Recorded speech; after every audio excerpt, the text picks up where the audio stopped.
এমন সময় এক মহিলা এসে বলে, ইয়া রাসূলুল্লাহ, ইয়া হাবিবাল্লাহ, ও গো নবীজি, আমি জিনা করেছি, আমি অপরাধ করেছি, আমি অন্যায় করেছি গো আল্লাহর নবী, আমি জিনার মতো গুনাহ করেছি। নবী আমার ডাক দিয়া বলে, মহিলা তুমি যে জিনা করেছো তার প্রমাণ কি? মহিলা বলে, ইয়া রাসূলুল্লাহ, ইয়া হাবিবাল্লাহ, ও গো নবীজি, আমি যে জিনা করেছি এর প্রমাণ হলো আমার গর্ভের সন্তান। আমি এটা হলো জিনার ফসল, এটা হলো জিনার ফসল। নবী আপনি আমার বিচার করে দেন। নবী আমার চিন্তা করলে একটু সুযোগ দিয়ে দেখি। নবী কয়, যাও যাও যাও, পরে তোমার বিচার করা হবে, আগে সন্তান ভূমিষ্ঠ হোক। অপরাধ করলে তুমি করেছো, তোমার সন্তান কোনো অপরাধ করে নাই। যাও যাও, সন্তান ভূমিষ্ঠ হলে আসলে তোমাকে বিচার করে দিব। মহিলা কান্না করতে করতে বাড়িতে চলে যায়। সন্তান যখন ভূমিষ্ঠ হয়, জন্মগ্রহণ করে, সন্তানকে নিয়েই আল্লাহর নবীর দরবারে হাজির। ডাক দিয়া বলে, ইয়া রাসূলুল্লাহ, ইয়া হাবিবাল্লাহ, ও গো নবীজি, আমি অপরাধ করেছি, আমি জিনা করেছি। আপনি বলেছেন আমার সন্তান জন্মগ্রহণ করলে আপনি আমার বিচার করবেন।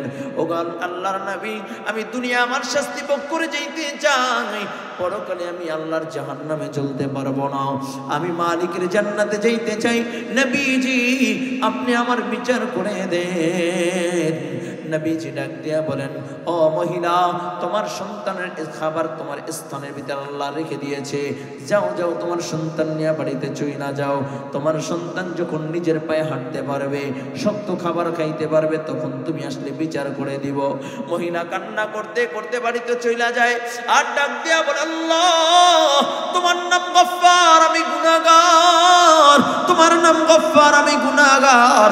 আয় আল্লাহ, জাহান্নামের আশা আমি হইয়া দুনিয়া থেকে বিদায় নিতে চাই না। আয় আল্লাহ, তুমি আমাকে মাফ করে দেবাবে। প্রতিনিয়ত তওবা করে, প্রতিনিয়ত তওবা করে। যখন সন্তানের 2 বছর বয়স হলো, শয়তানের সন্তানের হাতের ভিতরে রুটি দিয়া, শক্ত খাবার দিয়া, হাঁটাইয়া হাঁটাইয়া আল্লাহর নবীর সামনে নিয়ে হাজির হয়ে গেছে। ডাক দিয়া বলে, ইয়া রাসূলুল্লাহ, ইয়া হাবিবাল্লাহ, ও গো নবীজি, আমি অপরাধ করেছি, আপনি আমার বিচার করে দেন।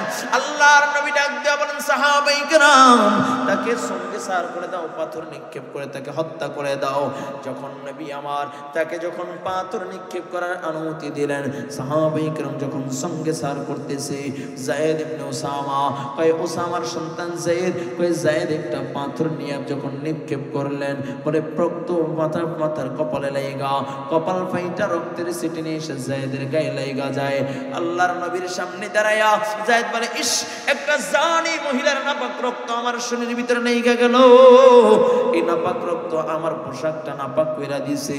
নবী আমার ডাক দিয়া কয়, সাবধান, এই শব্দ ব্যবহার করবা না। এই জানি মহিলা আল্লাহর কাছে এমন তওবা করছে, আমার আল্লাহ তার তওবাকে এত কবুল করেছে। এই মহিলার তওবাকে যদি মক্কা মদিনার সব গুনাহগারের মাঝে যদি ঢেলে দেওয়া হয়, একজনের তওবার কারণে আল্লাহ তাআলা গোটা মক্কা মদিনার সকলকে মাফ করিয়ে দিবে। এ যুবক মুমিন আল্লাহর গোলাম, এই জন্য 1 নাম্বার হলো তাজাফি মিন দারিল গুরুর ওয়াল ইনাবাতু ইলা দারিল খুলুদ ওয়াল ইস্তিদাদু ফিল মাউতি ক্বাবলা নুজুলিহা। 3 নাম্বার হলো যারা আলোকিত মুমিন, তাদের 3 নাম্বার পরিচয়, তারা মৃত্যু আসার আগে মৃত্যুর প্রস্তুতি নিয়ে রাখবে। বলুন সুবহানাল্লাহ। তা আমি যেই কথা বলতেছিলাম, আল্লাহর কাছে প্রিয় হলো মৃত্যুর কথা বেশি বেশি বেশি বেশি স্মরণ করা। ঠিক কিনা? জোরে বলেন। মৃত্যুবরণ করা লাগবে? জোরে বলেন, জোরে বলেন। নাকি মৃত্যুবরণ করা লাগবে না? ও যুবক, এমন কোনো দিন নাই যে মৃত্যুর সংবাদ আসে না, এমন কোনো দিন নাই যুবকদের লাশ দিয়া পত্রিকায় হিডিং আসে না। ঠিক কিনা? জোরে বলেন। সকলের এই মৃত্যুবরণ করা লাগবে বাবা। এই দুনিয়ায় কেউ চিরস্থায়ী থাকতে পারবে না। আল্লাহ পাক রব্বুল আলামিন মৃত্যু যে বরণ করবা, মৃত্যুবরণ করার আগে আল্লাহ তাআলা একটা হুঁশিয়ার লাগায় দিয়েছে। আল্লাহ তাআলা ডাক দিয়া বলে, ইয়া আইয়ুহাল্লাযীনা আমানুত্তাকুল্লাহা হাক্কা তুকাতি ওয়া লা তামুতুন্না ইল্লা ওয়া আনতুম মুসলিমুন। আল্লাহ ডাক দিয়া কয়, আল্লাহ ডাক দিয়া কয়, ইমানদারগণ তোমরা আমাকে ভয় করো, ভয় করার মতো। ভয় করবো কাকে? জোরে বলেন। আমি যদি ডাক দিয়া বলি, বাবা এখানে কে কে আছো, আল্লাহকে ভয় করো, এমন একটা হাত নাই যে নিচে থাকবে, সবগুলো হাত উপরে উঠে যাবে, ঠিক কিনা? কিন্তু যদি ডাক দিয়া বলি ইশারার নামাজ পড়ছো, এখানে দুই একজন এমনও পাওয়া যাবে ইশারার নামাজ পড়ে নেই। কথা বলে ঠিক কিনা? সভাপতি সব সামনে আসেন, কি ভুল বললাম নাকি? অমিয়া আজকে দুনিয়ার হায়াতটা বড় সংকীর্ণ। স্থায়ীভাবে বসবাস করার জন্য দুনিয়ার হায়াত না, দুনিয়ার হায়াতটা হইল অস্থায়ী।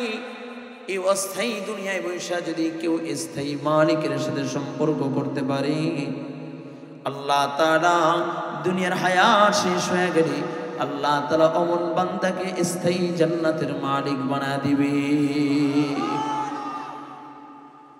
এই জন্য দুনিয়া হলো আল্লাহ তাআলার সাথে সম্পর্ক করার জায়গা। ও মিয়া, আজকে দুনিয়ায় বৈশা আমরা দুনিয়ার ফিকিরের ভিতরে পইরা গেলাম, দুনিয়ার মায়ার ভিতরে পইরা গেলাম। দুনিয়া অর্জন করতে কি কি লাগে সেটা ভালো করে বুঝি। এমপির সাথে সম্পর্ক করতে হইলে কোন পলিটিক্স খাটানো দরকার সেটা ভালো করে বুঝি। দলের পথ পাইতে হইলে কি করা দরকার সেটাও বুঝি। কিন্তু এই দুনিয়ায় বৈশা আল্লাহ তাআলার সাথে সম্পর্ক করতে কি দরকার তা আমরা বুঝি না। অথচ আল্লাহ তাআলার সাথে সম্পর্ক করা বড় সহজ। ওই মালিকের সাথে যদি কেউ সম্পর্ক করতে চায়, বেশি কিছু দরকার নাই, বেশি কিছু দরকার নাই। বলে দরদওয়ালা দিল নিয়ে যদি একটা ডাক দেয় আল্লাহ, এই বিশাল জাহানের মালিক আল্লাহ তার হয়ে যায়। বলেন সুবহানাল্লাহ। ও মিয়া, আল্লাহ তাআলার সাথে সম্পর্ক করতে হইলে কোটি কোটি টাকার দরকার নাই। আল্লাহ তাআলার সাথে সম্পর্ক করতে হইলে সুন্দর চামড়ার দরকার নাই। আল্লাহ তাআলার সাথে সম্পর্ক করতে চাইলে দামি দামি পোশাকের দরকার নাই। আল্লাহ তাআলার সাথে সম্পর্ক করতে চাইলে বড় বড় বিল্ডিং এর মালিক হওয়ার দরকার নাই। আল্লাহ তাআলার সাথে সম্পর্ক করতে চাইলে একটা দিনের দরকার, দিন যেই দিনের ভিতরে থাকবে আল্লাহ, যেই দিনের ভিতরে থাকবে আল্লাহর মোহাব্বত, ঠিক কিনা? ও দিল দিল নেহি হ্যায় জিস দিল মে আল্লাহ নেহি, ও গুলগুল নেহি হ্যায় জিস গুল মে বো নেহি। ওই দিলটা দিল না যেই দিলের ভিতরে আল্লাহ নাই, ওই ফুল ফুল না যেই ফুলের ভিতরে ঘ্রাণ নাই।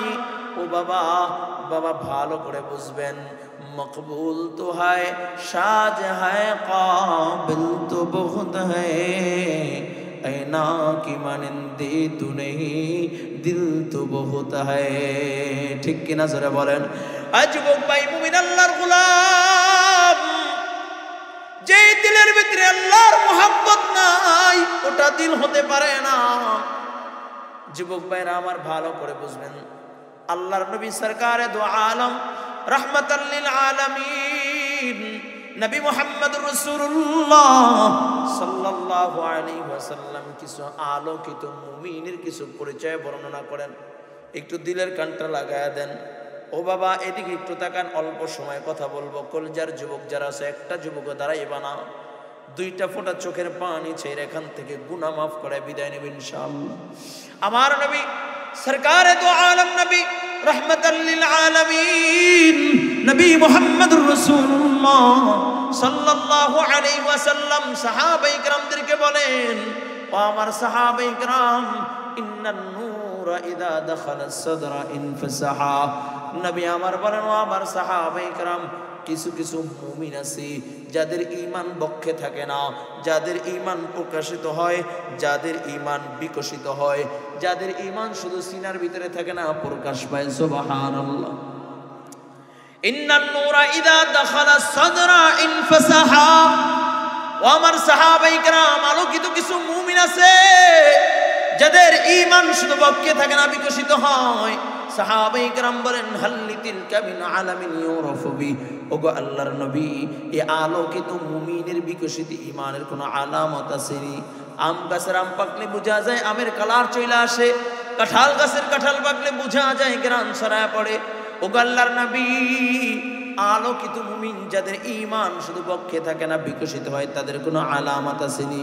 রাসূল বলেন ক্বালা নাআম, হ্যাঁ ওই আলোকিত মুমিনের বিকশিত ঈমানের আলামত আছে।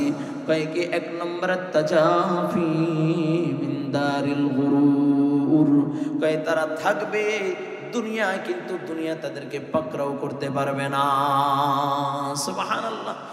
এক নম্বর গুণ, তারা দুনিয়ায় থাকবে কিন্তু দুনিয়া তাদেরকে গ্রাস করতে পারবে না। আত-তাজাফি মিন দারিল গুরুর।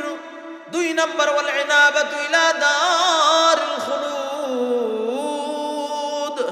দুই নম্বর গুণ, তারা থাকবে দুনিয়ায় কিন্তু নজর থাকবে জান্নাতে। বলুন সুবহানাল্লাহ।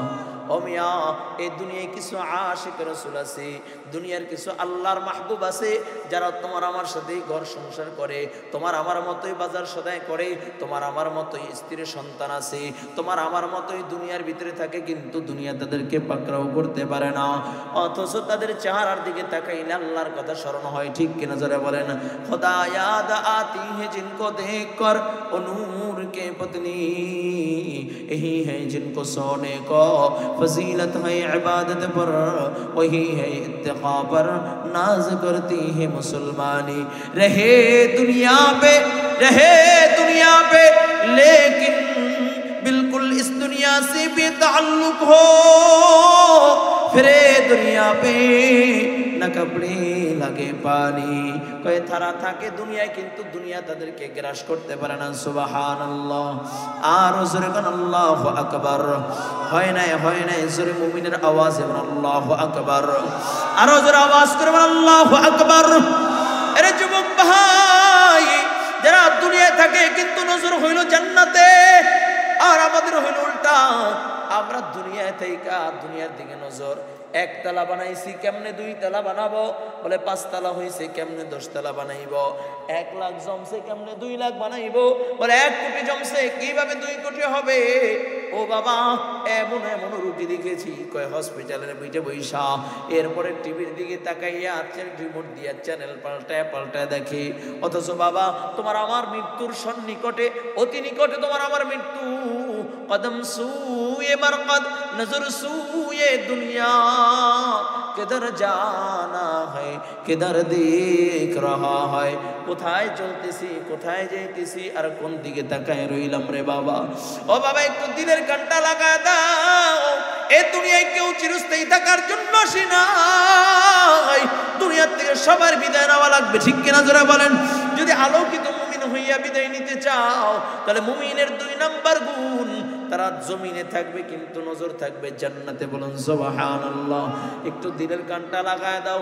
আমার নবী সরকারে দো আলম নবী রহমাতাল লিল আলামিন নবী মুহাম্মদুর রাসূলুল্লাহ সাল্লাল্লাহু আলাইহি ওয়াসাল্লাম মসজিদে নববীর ভিতরে বসা। এ যুবক মুমিন আল্লাহর গোলাম, এই দুনিয়াটা বড় সংকীর্ণ। দুনিয়ায় যদি কেউ খেয়েও থাকে, তারপর দুনিয়ার হায়াত শেষ হয়ে যাবে। না খেয়েও থাকলেও দুনিয়ার হায়াত শেষ হয়ে যাবে। সুখে থাকলেও শেষ হবে, দুঃখে থাকলেও শেষ হবে। ঠিক কিনা জোরে বলেন? ও মিয়া, এখানে আমরা যারা আছি, আম্মাজান খাদিজাতুল কুবরা রাদিয়াল্লাহু তাআলা আনহার চেয়ে বড় ধনী ছিলাম না? কোন ঠিক কিনা? সভাপতি সাহেব কয়, হুজুর আমার তো সম্পদের আল্লাহ কম দেয় না, আমি ধনী। কয় না, কয়েক সভাপতি সাহেবরা যদি বলি কত স্বর্ণ আছে, বলে হুজুর এত আছে।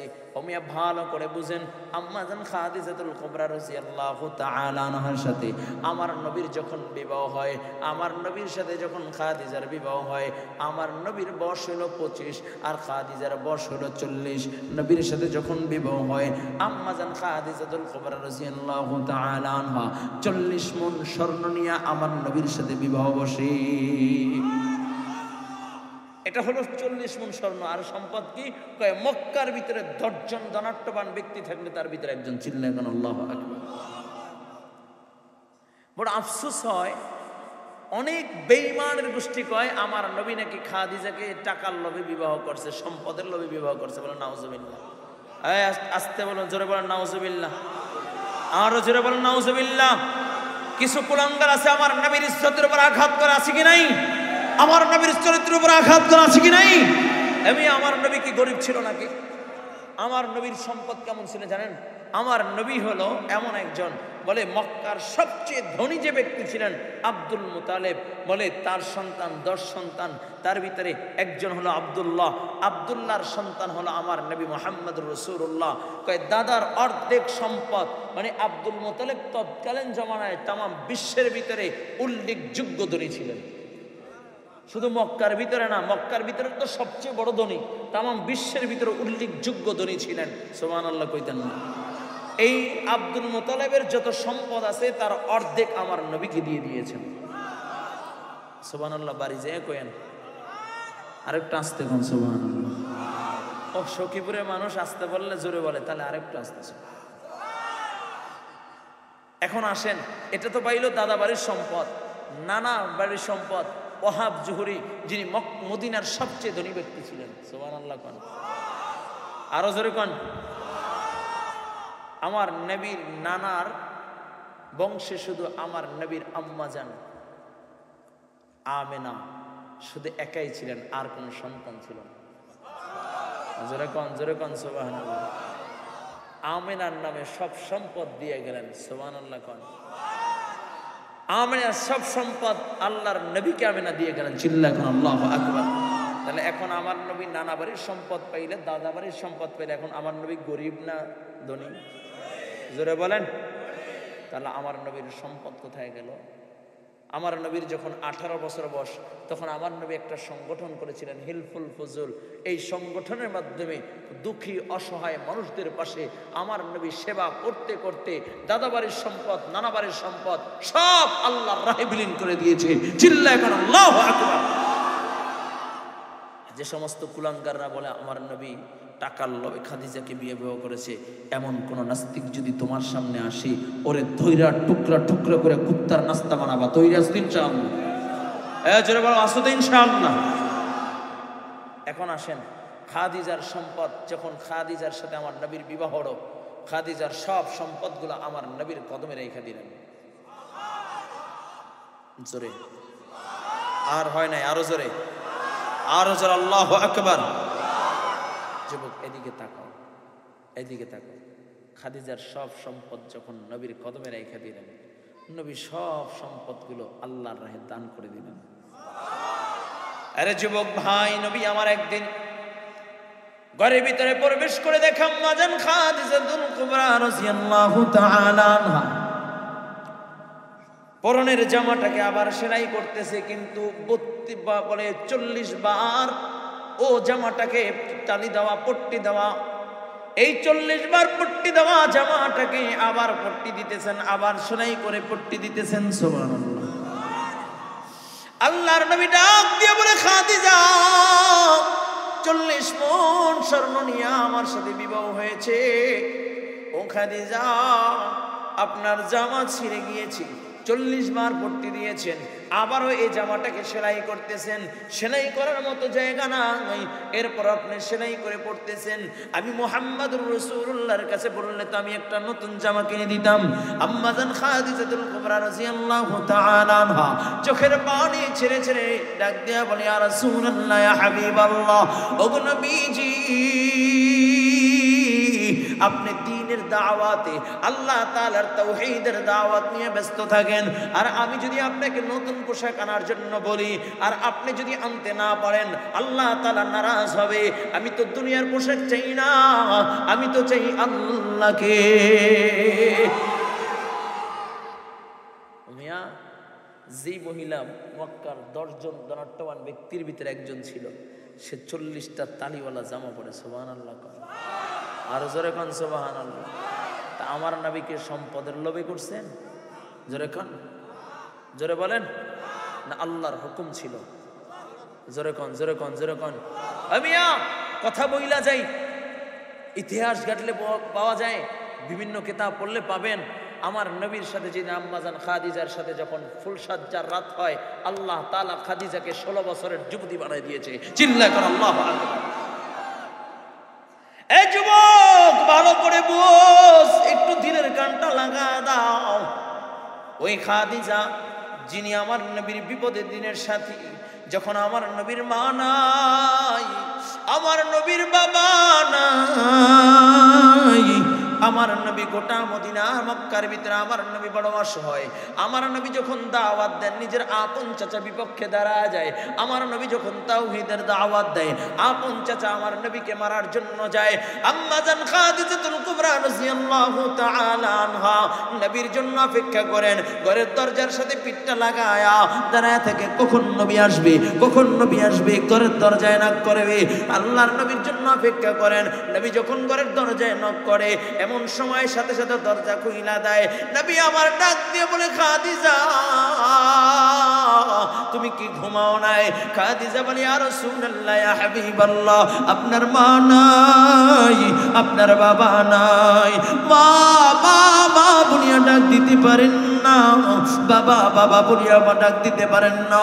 মক্কার মানুষের দুয়ারে দুয়ারে যখন দ্বীনের দাওয়াত নিয়ে যান, মক্কার মানুষের দ্বারে দ্বারে যখন দ্বীনের দাওয়াত নিয়ে যান, কেউ আপনাকে গালি দেয়, কেউ আপনাকে মারধর করে। ওগো নবীজি ক্লান্ত শরীর নিয়ে যখন আপনি ঘরের সামনে দাঁড়ায়া খাদিজা খাদিজা বলে ডাক দিবেন, আর আমি যদি দরজা খুলতে দেরি করি আমার আল্লাহ যদি নারাজ হয়ে যায়, এই জন্য আপনি যখন দ্বীনের দাওয়াত নিয়ে বের হয়ে পড়েন, আমি খাদিজা ঘরের দরজার সাথে হেলান দিয়া আপনার জন্য অপেক্ষা করি কখন আপনি আসবেন আর আমি দরজা খুলে আপনার সেবা করব। এ যুবক, আমার নবী যখন গারে হেরার ভিতরে যখন আমার নবী ধ্যানে ছিলেন, গারে হেরার ভিতরে 3টা বছর আমার নবী ধ্যানে ছিলেন কোরআন নাযিল হওয়ার আগ পর্যন্ত। নবী আমার গারে হেরার ভিতরে আল্লাহর নবীর জন্য আম্মা জান খাদিজাতুল কুবরা রাদিয়াল্লাহু তাআলা আনহা, ওই গারে হেরা 1.5 কিলোমিটার লম্বা পাহাড়, ওই পাহাড়ের উপরে আম্মা জান খাদিজাতুল কুবরা রাদিয়াল্লাহু তাআলা আনহা নবীর জন্য খাবার নিয়ে যাইতেন। চিল্লায় কোন আল্লাহু আকবার।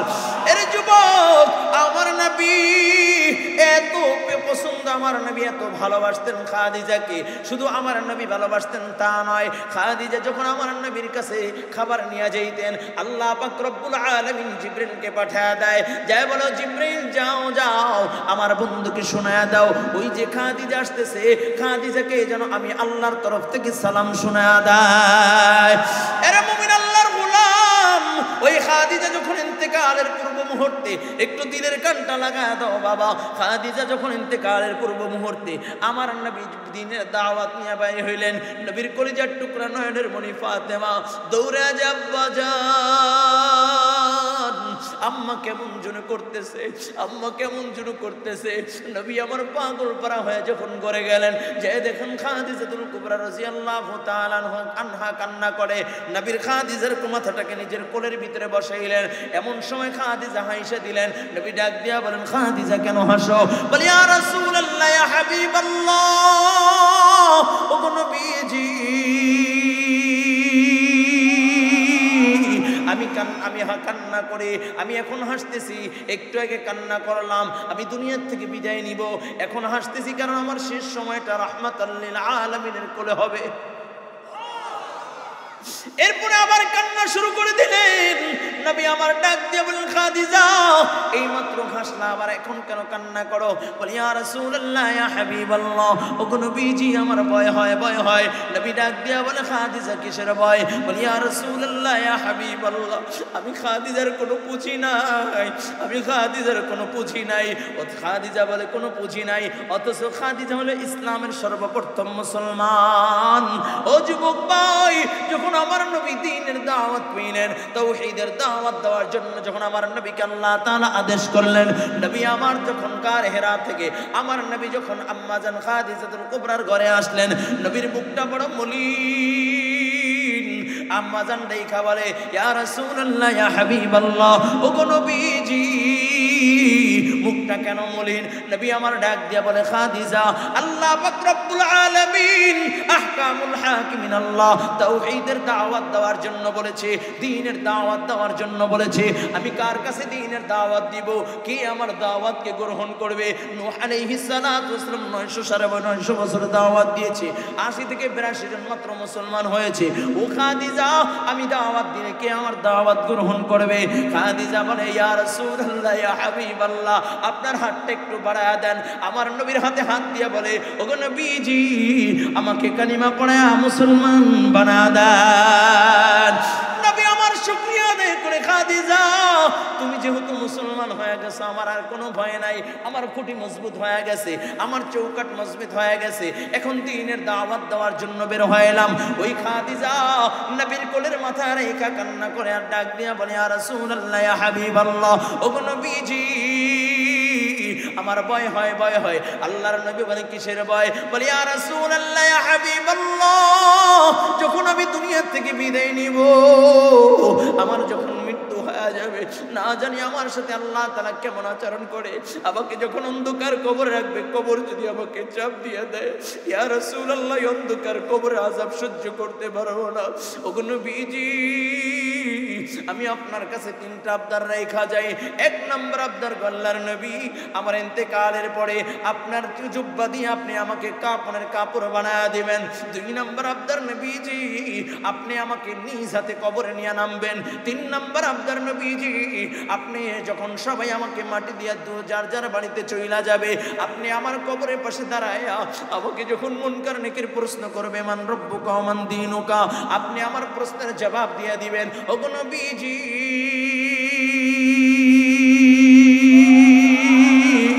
আপনি আমার প্রশ্নের জবাব না দিয়ে কবরের পাশ থেকে আসবেন না।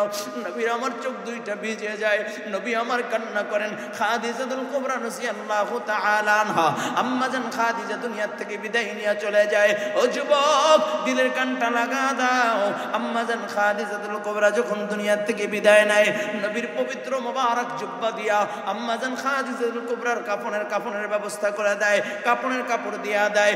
আম্মা জান খাদিজাকে নিয়ে আল্লাহর নবী নিজে কবরে নেমে যায়। কাউ যখন মাটি চাপা দেয়, সবাই যখন চলিয়া যায়, নবীর চোখ দিয়া পানি ভরে অশ্রু ঝরতেছে। আবু বকর ডাক দিয়া বলে, ইয়া রাসূলুল্লাহ ইয়া হাবিবাল্লাহ, ওগো নবীজি আপনি কেন কান্না করেন গো নবী? আপনি কান্না করলে তো আমরা সহ্য করতে পারি না। পাঁচ চোখের পানি মুছে ফেলেন, চলেন চলেন বাড়ির দিকে যাই। নবী আমার ডাক দিয়ে কয়, আবু বকর যাও যাও, আমার খাদিজা আবদার করেছে, আমি খাদিজার জন্য প্রশ্নের জবাব দিয়ে দিই। এমন সময় আল্লাহ পাক রব্বুল আলামিন জিবরাইলকে পাঠিয়ে দেয়। জিবরাইল এসে বলে, ইয়া রাসূলুল্লাহ ইয়া হাবিবাল্লাহ, ওগো নবীজি ভয় নাই, ভয় নাই, ভয় নাই, আপনাকে টেনশন করার জন্য আল্লাহ নিষেধ করেছে। কয় খাদিজার প্রশ্নের জবাব আপনার দেওয়া লাগবে না, স্বয়ং আল্লাহ খাদিজার প্রশ্নের জবাব দিয়ে দিয়েছে। ও যুবক ভাই, এরে মুমিন আল্লাহর গোলাম, যেই আম্মা জান খাদিজাতুল কুবরা নবীর সুখের নবীর দুঃখের দিনে নবীর সাথে ছিলেন, যে আম্মা জান খাদিজাতুল কুবরা রাদিয়াল্লাহু তাআলা আনহা নবীর চুপ্পা নিয়ে দুনিয়া থেকে বিদায় নিয়েছেন, সে আম্মা জান কবরের ভয়ে কান্না করে, কবরের ভয়ে কান্না করে। ও যুবক ভাই, তাহলে তোমার আমার কান্না করার দরকার আছে কি নাই? আল্লাহ তাআলা সেই কথাই বলেন, ফালইয়াদহাকু কালিলান ওয়ালইয়াবকু কাসীরা। আল্লাহ কয় কম কম হাসো, বেশি বেশি কাঁদো, বেশি বেশি কাঁদো, বেশি বেশি কাঁদো। কান্নার দ্বারা জাহান্নাম নিভিয়া যায়, হাসার দ্বারা কলব নষ্ট হয়ে যায়। ও যুবক ভাই, একটু দিলের কানটা লাগায় দাও বাবা। আল্লাহর নবীর দিন, রক্ত মাখা দিন তোমার আমার সামনে রেখে গিয়েছি, অথচ দিন মানি না, আল্লাহ তাআলাকে মানি না, শরীয়ত মানতে চাই না, ঠিক কিনা জোরে বলেন। ও যুবক ভাই, এর মুমিন আল্লাহর গোলাম, এই দিনের জন্য নবী কত কষ্ট করেছেন রে বাবা। এখন একটু কান্না করবা, এদিকে তাকাও, দিনের কানটা লাগায় দাও, দেখো দুইটা ফোঁটা চোখের পানি পড়ে কিনা। জীবনে তো কতই হাসছো, কত অনুষ্ঠান করলা, ম্যারেজ ডে পালন করলা, জন্মদিন পালন করলা, বন্ধু বান্ধব কত আড্ডা দিলা, আজকে একটু কান্না করে দুনিয়াতে আল্লাহর তার কাছে কান্নাকাটি করে বিদায় নিবা। এর যুবক এদিকে তাকাও, আল্লাহর নবী সরকারে দো আলম রহমাতাল লিল আলামিন নবী মুহাম্মদুর রাসূলুল্লাহ উহুদের ময়দানে নবী যখন দ্বীনের দাওয়াত নিয়ে গেলেন, কাফেররা আমার নবীর দিকে তাকায়, আমার নবীর দিকে টার্গেট করে তীর ছোড়ে। নবী আমার এক একটা তীরকে প্রতিহত করে, এক একটা তীরকে প্রতিহত করে। এমন সময় আমার নবীকে টার্গেট করে এমন দুশমন এত জোরে আঘাত করে দেয়, নবীর মাথার লোহার হেলমেট ভাঙিয়া নবীর মাথা দিয়া লোহার আংটা ঢুইকা যায়, চোয়াল দিয়া বের হয়ে যায়। এবং সময় আরেকজন দুশমন আমার নবীকে এত জোরে আঘাত করে নবীর দুইটা দাঁত ভেঙে যায়। নবী আমার স্ত্রী থাকতে পারলেন না, নবী আমার ঘুরিয়া উহুদের গুহার ভিতরে পড়িয়া যায়, আড়ালের ভিতরে গুহার ভিতরে পড়িয়া যায়। সাথে সাথে কাফের বেঈমানরা ছড়ায়া দেয়, কুতিলা মুহাম্মদ, মুহাম্মদ আর দুনিয়া নাই, মুহাম্মদ আর দুনিয়া নাই, কুতিলা মুহাম্মদ, আল্লাহর নবী শহীদ।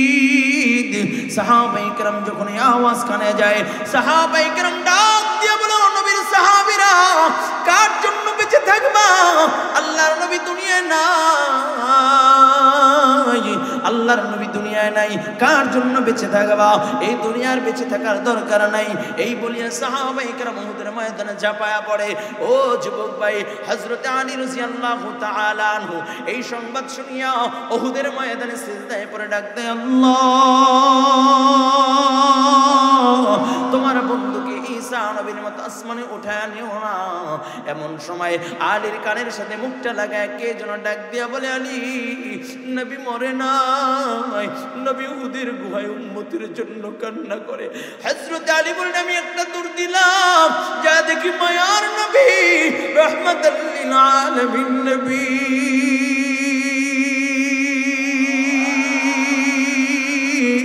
উহুদের গুহায় গুনগুন গুনগুন করে কান্না করে।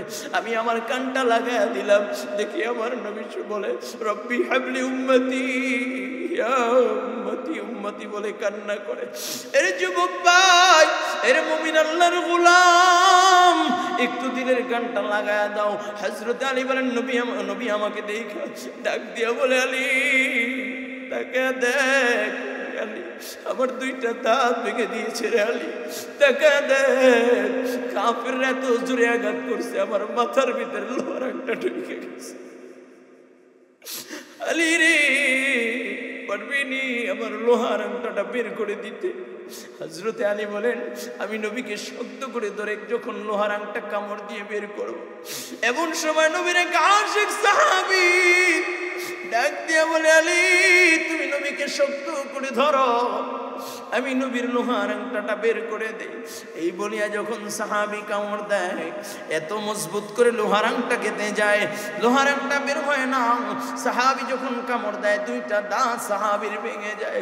আবারও যখন কামড় দিয়ে টান দেয়, আরো দুইটা দাঁত ভেঙে যায়। নবীর সাহাবীকে ডাক দিয়া বলেন, সাহাবী পাগলামি কইরো না, লোহার আংটা তোমার বের করা দরকার নাই, আমরা বের করে দেই। সাহাবী ডাক দিয়া বলে, ও নবীর সাহাবীরা, আমার মুখের ভিতরে দাঁত থাকবে আর রাহমাতাল লিল আলামিনের লোহার আংটা আমি বের করতে পারবো না, তা হবে না। এই বলিয়া সাহাবী মারির দাঁত দিয়ে এত জোরে টান দেয়, অজ্ঞান অবস্থায় জমিনের ভিতরে পড়িয়া যায়। নবীর রক্তগুলো বের হচ্ছে, নবীর পাত্রী মোবারক দিয়া রক্তগুলো মুছে নেয়। নবী আমার দুইজন সাহাবীর কাঁধে বর করে দাঁড়ায়। যুদ্ধ যখন শেষ হয়ে যায়, নবী আমার ডাক দিয়া কয়, সাহাবায়ে কেরাম সব লাশগুলো, শহীদদের লাশগুলোকে একত্রিত করো। একটার পর একটা সাজায় সাজায় যখন রাখলো, গইনা দেখে 68টা লাশ দেখা যায়। নবী আমার ডাক দিয়ে বলেন, সাহাবায়ে কেরাম এই ময়দানে 68টা লাশ নয়, আরো 2টা লাশ আছে, খুঁজে বাইর করো। কারণ গত রাত্রে আমি স্বপ্নে দেখেছি আল্লাহর রাহে 70টা উট আমি কোরবানি করতেছি। তার মানে আমার বুঝতে আর বাকি রয় না, আমার কলজার টুকরা সাহাবীদেরকে 70টা সাহাবী এই উহুদের ময়দানে শাহাদাত বরণ করবে। সাহাবায়ে কেরাম যখন খোঁজা শুরু করে দেয়, সামনের দিকে অগ্রসর হয়, দেখে হাতের কবজি পাওয়া যায়, আর একটু সামনের দিকে অগ্রসর হয়, হাতের একটা অংশ পাওয়া যায়, পায়ের একটা অংশ পাওয়া যায়, এরকম সামনে অগ্রসর হইতে অঙ্গ প্রত্যঙ্গ পাওয়া যায়। এমন সময় তাকা দেখি নবীর এক সাহাবীর বুকটা ফাড়া, কলজাটা বাইর করে কে যেন চুবাইছে, মাথার মগজটা বাইর করে কে যেন চুবাইছে, নাক কানগুলো দেহ থেকে আলাদা করে দিয়েছে, টুকরা টুকরা করিয়া 70টা টুকরা বানাইছে। আমার নবীকে যখন ডাক দেয়, ইয়া রাসূলুল্লাহ, ইয়া হাবিবাল্লাহ, ওগো নবীজি,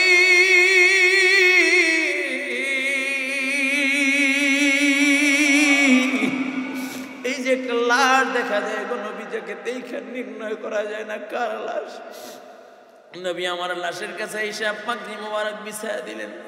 নবী আমার এক একটা টুকরাকে পাগড়ি উঠে আর আমার কান্না করে নবী ডাক দিয়ে বলেন, সাহাবী এটা কার লাশ তোমরা কি জানো নি? এটা সাধারণ কোন সাহাবীর লাশ নয়, এটা হলো আমার চাচা আমির হামজার লাশ। ওরা আমার চাচাকে নির্মমভাবে হত্যা করেছে, ওরা আমার চাচাকে টুকরো টুকরো করে দিয়েছে, ওরা আমার চাচার কলিজাটাকে বাইর করে চাবায়া চাবায়া ফেলায়া দিয়েছে। ও যুবক ভাই, আরো একটা লাশ খুঁজে পাচ্ছেন না? নবী আমার ডাক দিয়ে কয় লাশটা খুঁজে বের করো। এমন সময় মদিনা থেকে কে যেন পাগল বেশাওলা কেশ বিয়ার সাজে সজ্জিত ওদের ময়দানের দিকে দৌড়ে আসতেছে আর আওয়াজ দিয়ে বলে, নবীর সাহাবীরা সকলকে বিনা গোসলে দাফন দিল, আমার স্বামীকে বিনা গোসলে দাফন দিবা না। আমার স্বামী নাপাক, আমার স্বামী নাপাক, আমার স্বামী নাপাক, আমার স্বামীকে বিনা গোসলে দাফন দিবা না। এভাবে কে যেন আওয়াজ দিতে দিতে দিতে দিতে ওদের ময়দানে আসতেছে। আল্লাহর নবীর সামনে হাজির, ডাক দিয়া বলে, ইয়া রাসূলুল্লাহ, ইয়া হাবিবাল্লাহ, ওগো নবীজি সকলকে বিনা গোসলে দাফন দিলেও আমার স্বামীকে বিনা গোসলে দাফন দিবেন না। নবী আমার ডাক দিয়া বলে, মহিলা তোমার স্বামীকে? বলি, ইয়া রাসূলুল্লাহ, ইয়া হাবিবাল্লাহ, ওগো নবীজি আমার স্বামী হইল গতকালকে যাকে আপনি বিবাহ পড়াইয়া আমার সাথে ফুলসজ্জা রাত্রে দিয়ে আসছিলেন, আপনার আশিক সাহাবী হানজালার বিবি আমি। নবী আমার ডাক দিয়া বলে, হানজালা কোথায়? বলি, ইয়া রাসূলুল্লাহ, ইয়া হাবিবাল্লাহ, আমার স্বামী যখন আমার সাথে সোয়াগো নবী রাত্রবেলা কে যেন মদিনার অলিগলি দিয়া ঘুরে ঘুরে যায় আর বলে, কুতিলা মুহাম্মদ, আল্লাহর নবী দুনিয়ায় নাই, আল্লাহর নবী দুনিয়ায় নাই। ওগো নবীজি এই সংবাদটা যখন আমার স্বামীর কান পর্যন্ত পৌঁছায়, আমার স্বামী শোয়ার থেকে দাঁড়াইয়া কাপড়টাকে নিয়ে গায়ে দিয়া তরবারিটা নিয়ে একটা দৌড় দিবে। আমি আমার স্বামীর কাপড়টাকে ধরে ফেললাম, ডাক দিয়া বললাম, প্রাণের স্বামী আপনি তো নাপাক, আপনার তো গোসল ফরজ হয়ে গিয়েছে। ও প্রাণের স্বামী, গোসল কইরা তারপরে আপনি যান, কোনো বাধা নাই। আমাকে ডাক দিয়া বলে, বিবি ছেড়ে দাও, বাধার জন্য গোসল করব, রাহমাতাল লিল আলামিন দুনিয়ায় নাই। আমি হানজালা আর দুনিয়ায় থাকতে চাই না। যেই পৃথিবীতে নবী নাই ওই পৃথিবীতে হানজালা আর থাকতে পারে না। ও বিবি বিদায় দে, দেখা হবে ময়দানে মাহশরে। বলি, ইয়া রাসূলুল্লাহ, ইয়া হাবিবাল্লাহ, আপনার আশিক সাহাবী আপনার মোহাব্বতে গোসল ভুইলা গেছে, গোসল করে নাই। নবী আমার ডাক দিয়া কয়, সাহাবায়ে کرام পানির ব্যবস্থা করো, আমার হানজালাকে গোসল দেওয়া হবে, আমার হানজালার জন্য পানির ব্যবস্থা করো। হানজালার লাশটাকে খুঁজে বের করো, কোথাও হানজালার লাশ খুঁজে পায় না। আল্লাহর নবী হঠাৎ করে ডাক দিয়া কয়, সাহাবায়ে کرام পানির আর দরকার নাই, হানজালার লাশ খোঁজার দরকার নাই। নবী আমার কান্না করতেছেন। মহিলাটা ডাক দিয়া বলে, ইয়া রাসূলুল্লাহ, ইয়া হাবিবাল্লাহ, ওগো নবীজি আল্লাহ তাআলা কি আমার স্বামীর উপরে নারাজ, আমার স্বামী কি নাপাক, এই জন্য আল্লাহ জাহান্নামে দিয়ে দিয়েছে। আল্লাহর নবী ডাক দিয়া কয়, না না না, যেই হানজালা আমি নবীর জন্য গোসল বইলা যায়, যেই হানজালা আমি নবীর জন্য গোসল বইলা গেছে, আমার আল্লাহ হানজালাকে ভুলে নাই। আমার হানজালার জন্য আল্লাহ তাআলা জান্নাতি পানি দিয়া আমার হানজালাকে আল্লাহ নিজে জিম্মাদার হইয়া ফেরেশতাদের মাধ্যমে জান্নাতি পানি দিয়া গোসল কমপ্লিট করায় দিয়েছে। বলুন সুবহানাল্লাহ। যুবক ভাই, একটু দিলের কানটা লাগায় দাও। যে এই নবীর উম্মতের জন্য তো মায়া, কেমন মায়া জানোনি? আমার নবীর যে দুইটা দাঁত ভেঙে গিয়েছে, যে সানাই ওলিয়ার দুইটা দাঁত ভেঙে গিয়েছে, নবী আমার যখন তেলাওয়াত করতেন দুইটা দাঁত বের হয়ে যেত, নবীর বড় কষ্ট হতো। আল্লাহ তাআলা জিবরাইলকে পাঠায়া দিয়েছে, ও জিবরাইল যাও যাও, নবীর মাথার ভিতর দিয়ে লোহার আংটা ঢুইকা চোয়াল দিয়ে বের হয়ে গিয়েছে, এই জায়গাটা নবী আমার বাঁকা হয়ে গেছে, নবীকে দেখতে বেশি ভালো লাগে না, দুইটা দাঁত নবীর বের হয়ে যায়। আমার নবীকে যে আমার সালাম জানাইবা। আর আল্লাহ তাআলা বলছেন, নবী গো দেখতে বেশি ভালো লাগে না, আপনি যদি চান তাহলে ওই জান্নাতি পানি দিয়ে আপনার মুখটাকে ওয়াশ করাইয়া আমি আল্লাহ দুইটা জান্নাতি পাথর দিয়ে দুইটা দাঁতের ব্যবস্থা করে দিব। ও নবীজি অনুমতি দেন। নবীর কাছে যখন জিবরিল হাজির হয়ে যায়, নবী আমার ডাক দিয়ে বলে, জিবরিল আমার আল্লাহকে যে বলবা, আমাকে যদি দেখতে ভালো না লাগে আমার আল্লাহ যেন আমার দিকে তাকায় না।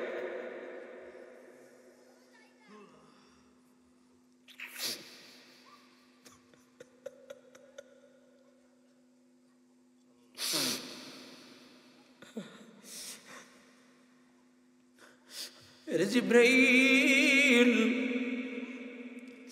আমার আল্লাহকে আমার দিকে তাকাইতে নিষেধ করবে, কারণ হুদের ময়দানে যখন আমার দাঁত ভেঙেছে আমার আল্লাহ তো দেখেছে। এরে জিবরাইল আমি আমার দাঁত দুইটাকে বড় যত্ন করে রেখে দিয়েছি, যখন আমার দুনিয়ার হায়াত শেষ হয়ে যাবে, আমার মৃত্যুর পরে আমার কাপড়ের ভিতরে এই দুইটা দাঁত দেওয়া হবে। কাল কিয়ামতের ময়দানে আমি আমার এই দুই দাঁত নিয়ে দাঁড়ায় যাব। যখন ময়দানে মাস্টার কায়েম হয়ে যাবে, মা ছেলের পরিচয় দিবে না, বাবা সন্তানের পরিচয় দিবে না। আদম সফিউল্লাহ বলবে নাফসি নাফসি, ইব্রাহিম খলিলুল্লাহ বলবে নাফসি নাফসি, মুসা কালিমুল্লাহ বলবে নাফসি নাফসি, ঈসা রূহুল্লাহ বলবে নাফসি নাফসি। ওই কঠিন সময় যখন জাহান্নাম চিৎকার শুরু করিয়া দিবে, আবার গুনাহগার উম্মতগুলোকে যখন জাহান্নাম গ্রাস করিয়া নিতে যাবে, তখন আমি আল্লাহ তাআলাকে ডাক দিয়ে বলবো, মালিক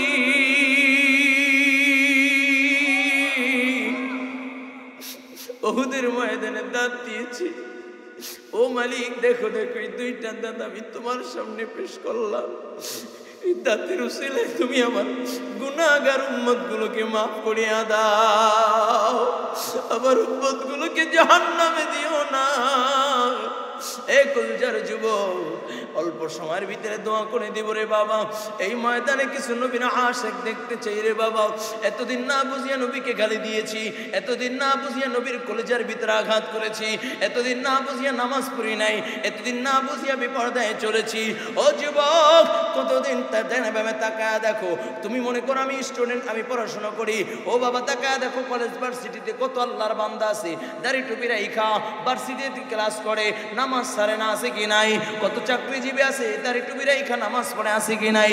কত রিক্সাওয়ালা আছে, রিক্সা সাইড করে নামাজ পড়ে না, আছে কি নাই? তুমি কেন পারবা না? কপাল কি পুইরা গেছে বাবা? এখনো সময় আছে। আজকে এই ময়দানে ডানে বামে তাকায়া দেখো, কত আল্লাহর বান্দার চোখের পানি। আমার মন বলে আজকে চোখের পানির বদৌলতে আল্লাহ তাআলা আমাদের জিন্দেগির গুনাহগুলো মাফ করিয়া দিবে বাবা। এই ময়দানে নবীর কিছু আশিক দেখতে চাই রে বাবা। আর কোনোদিন দাড়ি কাটবো না, নবীর কলিজার ভিতরে আঘাত করবো না, বেপরদায় চলবো না, নামাজ ছাড়বো না, পরনিন্দা করবো না, মা বাবাকে কষ্ট দিব না। এখন তো বর্তমানে ট্রেডিশনাল হইল, মা বাবাকে কষ্ট দেয়, মা বাবাকে আঘাত দেয়, ঠিক কিনা জোরে বলেন? অথচ নবী আমার কয় রেজার রব্বি বিরিজাল ওয়ালিদাইন, মা বাবার সন্তুষ্টি তো আল্লাহ তাআলা সন্তুষ্টি, মা বাবা নারাজ তো আল্লাহ তাআলা নারাজ। এইখানে কলজার যুবক যারা আছো, আমিও এক মায়ের সন্তান রে বাবা। ও বাবা, মায়ের দোয়া ছাড়া কেউ কোনোদিন সফলতা অর্জন করতে পারে নাই। আজকে এই চেয়ারে বসছি বাবা, নিজের কোনো যোগ্যতা নাই, নিজের কোনো যোগ্যতা নাই। এখনো শীতের দিন মা যায় নামাজ বিছায়া দোয়া করে রে বাবা। কখনো সময় গ্রামে যখন মাহফিল পড়ে, রাত্রবেলা বয়ান শেষ করে যখন রাত্রে 1টা-2টা বাজে বাড়িতে যাই, ঘরের দরজায় যখন নক দিয়ে বলি মা দরজা খোলো, সাথে সাথে মা দরজাটা খুইলা দেয়। আমি বললাম মা ঘুমাও নাই? কয় তুমি বাহিরে থাকলে বাবা ঘুম আসে না। আমি যখন গেলাম মা দেখি দস্তরখান বিছায়া খানা রেডি করে রাখছে। আমি বললাম মা মাহফিলে খেয়েছি। কয় আমি তোর জন্য অপেক্ষা করতেছি রে বাবা, তোকে না খাওয়ায়া খাবো না রে বাবা। ও বাবা আমাকে শোয়া দেয়া। আমার মাকে দেখতাম যায় নামাজে বসে গেছে। আল্লাহ তাআলাকে ডাক দিয়ে বলে মালিক সন্তানটাকে তোমার রাহে দিলাম, কবুল করিয়া নাও। ও যুবক, এইখানে অনেক আল্লাহর বান্দা আছে, মা নাই। সভাপতি সাহেব আব্বা আম্মা আছে, সভাপতি সাহেবের আব্বা আম্মা নাই। এই যে আমার বাজান চোখটা ভিজিয়ে গেছে, মা নাই বাবা নাই। ও যুবক ভাই, এই ময়দানে অনেক মা হারা সন্তান আছে। তুমি আমি ঘরে গেলে ঘরের সামনে যায় মা বলিয়া ডাক দিব, তার কলজাটা ফাইটা যাবে। মা বলিয়া ডাক দিতে পারবে না, বাবা বলিয়া ডাক দিতে পারবে না। আজকে এই ময়দানে যারা আসরে যুবক, আর কোনোদিন মাকে কষ্ট দিবে না, বাবাকে কষ্ট দিবে না, নবীর কলিজার ভিতরে আঘাত দিবে না, বেপরদায় চলবে না, 5 ওয়াক্ত নামাজ পড়বা, পরনিন্দা করবা না, দেশ ও জাতির ক্ষতি করবা না, মুরব্বীদেরকে কষ্ট দিবা না। মনে যদি ভালো লাগে তওবা করতে যদি মনে চায়, আমি অধম গুনাহগারের সাথে দুইটা হাত আমার আল্লাহকে দেখা দাও। একটু ডাক দিয়া বলো আল্লাহ, চোখে পানি নিয়ে একটু ডাক দিয়া বলো আল্লাহ, অপরাধ করেছি, অন্যায় করেছি, আর গুনাহ করব না, বেপরদায় চলব না, পরনিন্দা করব না, তোমার বন্ধুর কোলে জায়গা দিব না গো আল্লাহ, নামাজ ছাড়ব না। আয় আল্লাহ, বিগত গুনার উপরে শর্মিন্দা হইয়া, লজ্জিত হইয়া তওবা করতেছি, আর গুনাহ করব না। আল্লাহ তুমি কবুল করিয়া নাও, আল্লাহ তুমি কবুল করিয়া নাও, আল্লাহ তুমি কবুল করিয়া নাও। আমিন আমিন আমিন ইয়া